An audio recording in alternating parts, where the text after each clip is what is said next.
But all of a sudden in May, it's like it has this breezy feel to it, and everybody's changing their attitude, and it's like, yeah, okay, let's just transition, let's do this. And here you receive the Death card, but the best thing about it is the clarification card is the Wheel of Fortune. The fates of fortune are on your side. And you have to take advantage of this auspicious time, because the window of opportunity will eventually close as the cycle of the wheel goes down. And up above in your sacrum, or pelvic, for awakening and arousing, you receive the Hierophant and the Queen of Cups. I'm going to discuss them together because they're very relevant. And since this is in the spiritual awakening category, the Hierophant is saying that, yeah, you're doing some soul searching. You're doing some spiritual searching. You're also searching for some truths. The word Hierophant is Latin for to show or make known. You want something exposed. You want to understand some cosmic concepts. You want to enhance some connection to the divine and bring it down to the earthly realm. That's why there's the presence of the Queen of Cups. She's earth. She's indicating earthly love. And this brings in the idea of agape, which means love in Greek, but in modern days it's more like brotherly love. It doesn't have a sexual connotation to it. And here you've got a cosmic Hierophant connected to the earthly Queen of Cups for love and emotions. It's like you're seeking a higher self, somebody that's going to be doing things without desire. Or maybe said best, giving unselfish love. And this seems to be the quest of your spiritual self. And this seems to be the quest of your spiritual awakening. Now up above, in your solar plexus for sensing and feeling, you receive the Sun card twice. This indicating that there's a new day dawning. It's offering clarity, understanding, and fulfillment. Suddenly things are coming into focus from the nourishing lifeline rays of the sun. It's like there's some kind of purification going on. You know, you've been walking in the obscure path of the moon, and all of a sudden the sun rises. The sun portends success, abundance, and joy. That your unconscious inner self is in balance with your conscious fore self. As usual, there's rocky roads ahead, but you're optimistic and emotionally prepared for what comes your way now. You've overcome your shadow self. And the illumination of the sun is a spiritual enlightenment. And that's what you are seeking down in the pelvic and sacrum area with the Hierophant. A spiritual enlightenment. A light that draws you towards it. You know, the word illumination in Latin actually means spiritual enlightenment. But to acquire the happiness of the sun, you need to have simplicity. It just boils down to honesty and sincerity. Unpretentiousness that brings an indescribable wholeness of being. All of a sudden now you're just feeling the joy of living and the delight of being alive. Now the center cards for the heart of the matter. You receive the Knight of Cups and the King of Cups. And there's a lot of water and emotion energy going on here because you've got the Queen of Cups next to the Hierophant. So you've got 3 out of 4 court cards from Cups. This reading has to do with your emotional well-being and it moving forward to more deeper bonds, more deeper emotional bonds. The Knight is offering the cup of opportunity. which is filled with emotions and love. And the King of Cups is the apex of emotional control. And he's also one that assists in ameliorating a broken heart or a hurt heart. And he's connected to the Ten of Swords from the past. He's there to say, yeah, it's okay. Let's just move on. We can love again. And down on the bottom right for the communicating and teaching, you receive Temperance. This is just a reminder from the King of Cups up there to temper and control your emotions. But Temperance is one of the major arcana cards that can breach the conscious to the unconscious side. And it appears now that they're meshing. And you're going into balance. And the clarification card is the Chariot. He's reminding you too of having discipline and self-control. He's working off temperance. They're both about tempering and moderating your behavior, your emotions. And this is reinforced above for the third eye for seeing and envisioning. You received another major arcana card, the Strength. Yeah, it's saying to temper the beast inside you and identify the beast inside other people that surround you. It's saying to have the strength to overcome your obstacles and divine courage to overcome fear, to find patience. And once you overcome fear, you acquire confidence. And the clarification card is the Nine of Cups. It's the Wish card. This card keeps showing up over and over again in these May readings. And I keep saying, curiosity killed the cat. And everybody forgets the second line. Satisfaction brought him back. And the Nine of Cups is about satisfaction and contentment in your life. Now up above, for the crown of knowing and understanding, you receive the Queen of Cups again. So this is connected to the Hierophant and Queen of Cups down in your spiritual awakening. She's connecting again to the Hierophant for seeking the truth, finding love, knowing what agape is, knowing that you're searching for brotherly love as well as intense carnal love.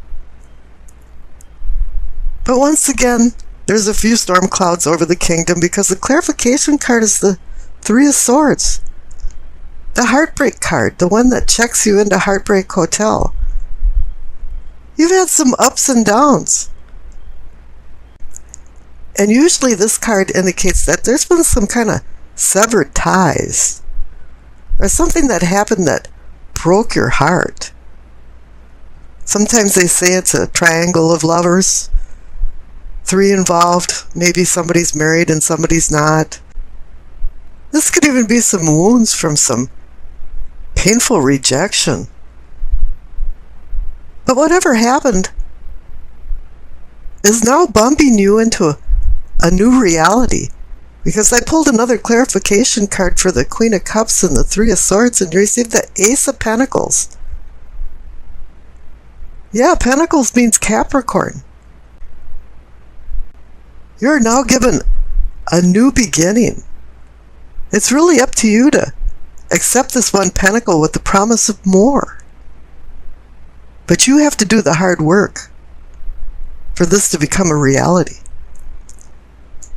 Now we've already discussed the past cards, so let's jump over to the future cards because the main future card, once again, is the Ace of Pentacles, just in case you missed the message. Up above with the Queen and the Three of Swords, there's the Ace of Pentacles again. Yes, the Ace of Pentacles is extending possible gifts of value and fates of fortune for wealth. But it's not only probably wealth, but it's health and your emotional well-being. It's giving you a real-time potential for success with money and in business matters, and maybe eclipsing some financial struggles that you've had in the past. Rome wasn't built in a day, but it's time for you to get started and roll up your sleeves and get to work on your new beginnings. Now the clarification card is the Ten of Wands. It's indicating that there's going to be a lot of work and responsibility starting anew. Because you're in this death transformation, and I know this Ten of Wands is connected to the Ten of Swords from the past, but I certainly would rather have the Ten of Wands than the Ten of Swords. You can eventually lighten your load, but right now you have to take advantage of these two Ace of Pentacles, because the Wheel of Fortune is going to close the window. And then he's connected to the Sun card for enlightenment, celestial, spiritual enlightenment. Now the Queen of Pentacles is bringing knowledge and understanding of practical matters. She's a pragmatist. She feels like planning and setting goals will organize her life for future security. You know, she believes in rolling up her sleeves and doing hard work to acquire the goals that she achieves. And at the same time, she's teaching you to be reliable and emotionally mature. You know, the overall theme of this is that she's teaching you earthly reality and get a firm grip on reality. She's the grounding earthly force of having your feet planted directly on the ground. And then contrary to that, you have the Hanged Man, where he's hanging upside down, seeking enlightenment. And in the old legend, it's Odin, the god of war and poetry, seeking the mystic wisdom of the runes and secret magic letters. In the actual legend, it says that he died and came back to life. And basically, he sacrificed himself for this wisdom. So with this card, it actually does say there is some type of sacrifice involved in acquiring the wisdom that you seek. But it's not only wisdom that you seek, it's a rebirth, a spiritual rebirth. His lessons is to stop controlling the physical world around you. Quit trying to put a square peg in a round hole and let things go with the more natural flow. And once you acquire some of this wisdom, then you're going to start seeing things in a different light.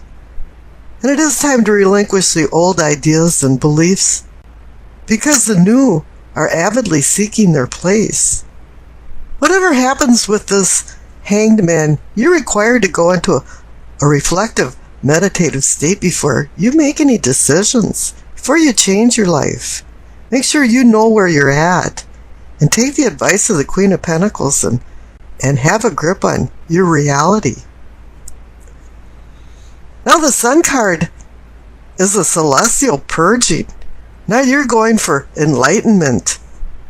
Illumination in Latin actually means enlightenment, spiritual enlightenment.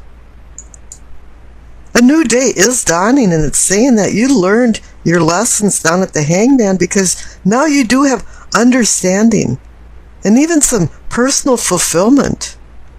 Things are now in focus. You know, there's a miasma that dissipated, and you can see things with more clarity than you ever have before. This card portends success, abundance, joy. But there's one thing you have to do to acquire this abundance and joy, is to live a simple life. Freedom from complexities. Honesty, sincerity. Bring a wholeness and unity into your soul that you will acquire. With what you've learned from the earthly with the Queen of Pentacles, and to the wisdom that you acquired from the Hanged Man, is all put together into a spiritual new you, an awakening. At noontime, for 1 minute, the sun hangs in the sky where it casts no shadows, and there's no darkness. And it reminds you of the joy of being alive, the joy of living.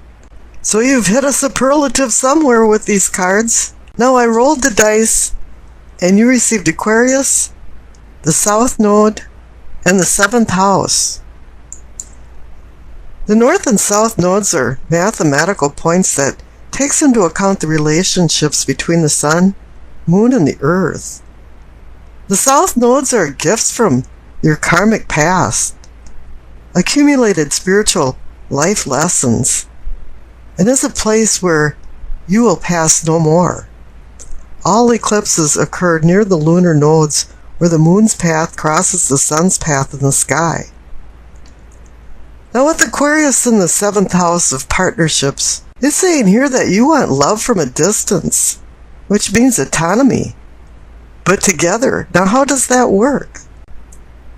With the Queen of Pentacles overseeing practical matters, this might sound like a great idea of having a relationship with no fuss and no muss. Yeah, I'll see ya, you know. And this might be good in theory, but it's going to be really bad in practice. Because this is an imperfect world. And this might even mean that you're taking a domineering road and pushing somebody away. Even though you love them, you just want your space. You know, you're spoiling the whole party. You know, because you've been feeling like there's been a yoke restricting you. And if you want a breath of fresh air and some freedom, you know, we can all do what we want. But you really do have to make some considerations for the other person in your life. And if you've been doing this, it's going to be throwing you into the hanged man reflective mode. You have to acquire some wisdom and some reality that the Queen of Pentacles is offering you. If you think that your significant other is just a friend, I think you're going to have a few problems here. You have to lighten up a little bit on some demands, and then the sun will shine on your relationship. But you have to keep everything real and keep reminding yourself that you have to be a team player. You know, you can convince yourself that head over heart always works, and you can hide your feelings under some stolid shroud of contempt, but that's not going to work this time. The South Node can be somewhat negative, and hopefully you've earned in the past and learned so that you can depend on this knowledge to go forward with the present and future. You know, whatever comes back to you from the past is unresolved issues that are going to rear their ugly head. And you have to be prepared for these challenges. You know, karma is going to repeat actions, and it's going to feel like a déjà vu, or the old joke, déjà vu again. You're going to have this persistent feeling that you've lived through this or seen this before. And it's a real haunting feeling. So hopefully this time around your performance won't be some type of showstopper. You know, and you can put some of these issues to bed if you can resolve them. And scary as it may sound, you might be experiencing real flashbacks. And if all this is true, the Queen of Pentacles is going to help you batten down the hatches and remind you not to lose touch with reality. And the Hangman is there to bring forth the wisdom that you've squirreled away for a rainy day. You know, when the storm does blow over, the fog will lift and the sun will begin to shine on your newfound knowledge. As much as you hate to admit it, you're still on planet Earth, and you have to commiserate with other people to keep your relationships going. And the Hangman wants you to reflect on this so you can reinvent yourself, so you can be rewarded with the sun and maybe have a glimmer of the purpose of your life.